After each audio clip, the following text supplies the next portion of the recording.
Hey there, welcome back to the Biofield Hacker channel. Before we dive in, as always, and I know you get sick of me here saying this, just a quick note, nothing I share here is medical, psychological, legal, or financial advice. It's purely educational and informational. I'm not setting myself up as an expert. I'm just sharing my insights and experiences and methods that I've learned throughout my journey. You're fully responsible for your own decisions, actions, and results, so please use your own discernment and seek qualified professionals when needed. All right, so on the last video, we talked about love as a verb, as an action. And I also shared with you that the highest vibration and purest form of energy were authenticity and unconditional love. So today, we're going to talk about the controversial topic of cheating and or being a player. Basically, sharing your sexual energy with lots of parties. Here's the thing, I've been there. This isn't a morality discussion. It's purely about energy. So, as I'm a big fan, I'm not judging anything. I just want to take it from an energy perspective, and you can do with it what you will. While I know these two are very different situations, being a cheater and being a player, I'm going to lump them into the same video for purposes of brevity, as there's some overlap from an energetic perspective. On an earlier video, I talked about your chakras being the conduit for your energy flow and how you can kink your energetic hose by clogging up those energies. The reason I'm bringing that up now is that your sexual energy is an incredibly powerful force. It's known in some circles as your life force energy. So what does it do? It drives vitality, creativity, expression, innovation, magnetism, and confidence. When it's free flowing, it fools you. It doesn't fool you. It can fool you if it's clogged. It fuels you, grounds you, and it strengthens you. When you're freely giving yourself to multiple parties, being a player or cheating, you're entangling your powerful life force with the energy of others. Quantum entanglement, like we talked about in another video. You're essentially taking your energy zorb, the bubble around you, and freely rolling it around in the mud of others' energies. And that entanglement doesn't stop when you're done with the physical act. Their energy is still attached to yours. That's enough to think about with one person. Now add several energies to the mix, or even hundreds to that mix. You're essentially giving up your incredibly powerful life force for a quick bang, to roll in the mud, if you will. Not to mention the fact that I haven't even addressed your own toxic energy mud that you're creating when you have any shame or lying or unhealed relational wounds or suppression that are creating energy blocks for yourself. So you can see how quickly this multiplies. You do your own math.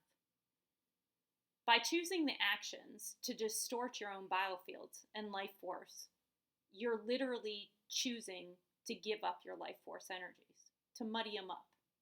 You're giving up being completely connected to yourself and your own energies. Your lack of discipline and care for your body, vessel, and energy actually impacts way more than that, and people don't think about it. You're actually giving up foregoing pleasure, abundance, and momentum in all areas of your life. Money's energy, creativity's energy, confidence is energy, being lit up is energy. Incredibly valuable sexual energy, life force energy, isn't something that should freely, from my perspective, freely be discharged or discarded based on impulses. Not to mention the fact that cheating or being a player is the opposite of deep intimacy, authenticity, and love. And love's the highest form of energy, and love in action is complete honesty, integrity, raw and vulnerable intimacy, and courage, even when it's complicated. Sexual energy is raw power. It's meant to be channeled, integrated, and leveraged, from my perspective, for your ultimate energetic ROI. And if you're entangling that powerful sexual energy with another who has that same philosophy of a pure biofield and high vibrational energy ROI and compounding magic happens, right? Risk and return. I'm a big fan, as you probably know if you've followed me at all of people figuring out their own equations. So I'll let you do your own math on that. Think of compounding interest. All right, so let's talk about a field hack. I'm going to actually give you two, and you can make up your own as well. The first one is a minor change to something that I saw back in the day on Reddit. I like to give credit where credit's due, but honestly, I don't know where it originated.